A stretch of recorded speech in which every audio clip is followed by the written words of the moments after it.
اللہ الرحمن الرحیم۔ ابلیس کا تعارف۔ اللہ تعالیٰ نے انسانوں سے 1000 سال پہلے ایک مخلوق آگ سے پیدا کی جسے جنات کہتے ہیں۔ جنات کی قوم میں ایک بزرگ تھا جس کا نام عزازیل تھا۔ کہا جاتا ہے کہ عزازیل ہی جنات کا جد امجد ہے، جس طرح آدم علیہ السلام انسانوں کے جد امجد ہیں۔ عزازیل بہت عبادت گزار اور اللہ کا نہایت فرما بردار جن تھا۔ وہ جنت میں نور کے ممبر پر بیٹھ کر فرشتوں کو درس دیا کرتا تھا اور بڑے بڑے فرشتے اس کے شاگرد ہوا کرتے تھے۔ جب عزازیل کی دانائی اور عبادت زمین و آسمان میں اچھی طرح آشکارا ہو گئی تو عزازیل کو یقین ہو گیا کہ میں حقیقت میں کوئی اعلیٰ اعزاز کے قابل ہوں اور اللہ تعالیٰ کے فرشتوں میں نہ کوئی مجھ سے زیادہ عالم ہے نہ کوئی مجھ سے زیادہ زاہد، اور اگر ہیں بھی تو میں ان کا سردار ہوں۔ نیز عزازیل کو خود پر غرور ہو چلا تھا۔ ابلیس کی نافرمانی۔ اللہ تعالیٰ نے جب فرشتوں کو حکم دیا کہ آدم علیہ السلام کے سامنے سجدہ کرو تو تمام فرشتوں نے آدم علیہ السلام کو سجدہ کیا الا ابلیس، مگر عزازیل جس کا لقب آج سے ابلیس ہوتا ہے اس نے سجدہ نہیں کیا۔ لکھا ہے کہ جب فرشتوں نے حضرت آدم علیہ السلام کو سجدہ کیا تو پورے 100 برس تک تمام ملائکہ سجدے میں پڑے رہے۔ پھر جب انہوں نے سجدے سے سر اٹھایا تو دیکھا کہ عزازیل یعنی ابلیس حضرت آدم علیہ السلام سے منہ موڑا اکڑا ہوا کھڑا ہے اور اس کا سارا منہ سیاہ ہو رہا ہے۔ جو آج سے پہلے نہایت خوبصورت تھا وہ آج ایک خوفناک دیو کی صورت میں نظر آتا ہے۔ ابلیس کی یہ بری حالت دیکھ کر تمام ملائکہ خوف خداوندی سے پھر سجدے میں گرے، جس میں انہوں نے اپنی اطاعت اور اپنی خیریت پر لاکھ لاکھ شکر خداوندی ادا کیا۔ یہاں جناب حضرت محمد صلی اللہ علیہ وسلم ہیں کہ اللہ تعالیٰ کو یہ 2 سجدے فرشتوں کے اتنے پسند آئے کہ اس لیے اللہ تعالیٰ نے اپنے تمام بندوں پر نماز میں 2 سجدے فرض کیے کہ ایک فرما برداری کا اور دوسرا فرما برداری کے ادا کرنے کا شکریہ کا۔ واللہ عالم بالصواب۔ جب تمام فرشتے سجدے سے اٹھے تو اللہ تعالیٰ کا ارشاد ہوا، اے ابلیس، آدم علیہ السلام کو سجدہ کرنے سے تجھے کس چیز نے روکا؟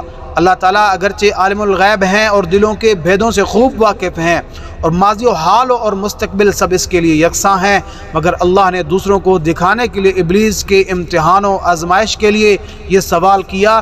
اس سوال پر ابلیس نے جواب دیا، اے اللہ، میں آدم سے بہتر ہوں کیونکہ مجھے تو نے آگ سے پیدا کیا اور آدم کو خاک سے، پھر میں آگ کا بنا ہوا خاک کے پتلے کو کیوں سجدہ کروں؟ کتب تفاسیر و تواریخ میں مرقوم ہے کہ ابلیس نے صرف اس ظام میں یہ نافرمانی کی کہ آدم علیہ السلام کی اصلی اعلیٰ اور افضل نہیں ہے، یعنی مٹی آدم علیہ السلام کی اصل ہے اور وہ آگ کی پیداوار، مگر بدبخت شیطان اپنے غرور و تکبر میں یہ بھول گیا کہ وہ خود اور آدم علیہ السلام دونوں خدا کی مخلوق ہیں، تو مخلوق کی حقیقت خالق سے بہتر اور مخلوق خود بھی نہیں جان سکتی۔ وہ اپنے غرور و تکبر میں یہ بھی بھول گیا کہ بلکہ یہ سمجھنے سے قاصر رہا کہ مرتبے کی بلندی اور پستی اس مادہ کے بنا پر نہیں ہے جس سے کسی مخلوق کی خمیر تعمیر کیا جائے، بلکہ اس کی ان صفات پر ہے جو خالق کائنات نے اس کے اندر ودیعت کی ہیں۔ یوں بھی مٹی کے اندر عاجزی کی صفت ہے جو اللہ تعالیٰ کو بہت پسند ہے، جبکہ آگ کے اندر بلندی اور بڑائی کی صفت ہے جو اللہ کو پسند نہیں۔ بہرحال شیطان کا جواب چونکہ غرور و تکبر پر مبنی تھا، اس لیے اللہ تعالیٰ نے اس پر واضح کر دیا کہ کبر و نخوت نے تجھ کو اس قدر اندھا کر دیا کہ تو اپنے خالق کے حقوق و احترام سے بھی منکر ہو گیا، اس لیے مجھ کو ظالم قرار دیا اور یہ نہ سمجھا کہ تیری جہالت نے تجھ کو حقیقت کو سمجھنے سے قاصر کر دیا، پس تو اب اس سرکشی کی وجہ سے ابدی ہلاکت کا مستحق ہے اور یہی تیرے عمل کی قدرتی پاداش ہے۔ سورۃ الحجر میں ہے، قال یا ابلیس ما لک الا تکون مع الساجدین۔ اللہ نے کہا، ابلیس تجھے کیا ہوا کہ تو سجدہ کرنے والوں میں شامل نہیں ہوا؟ قال لم اکن لاسجد لبشر خلقته من صلصال من حمأ مسنون۔ اس نے کہا میں ایسا گرا ہوا نہیں ہوں کہ ایک ایسے بشر کو سجدہ کروں جسے تو نے سڑے ہوئے گارے کی کھنکھناتی ہوئی مٹی سے پیدا کیا۔ قال فخرج منها فإنك رجیم، اللہ نے کہا اچھا تو یہاں سے نکل جا کیونکہ تو مردود ہو گیا۔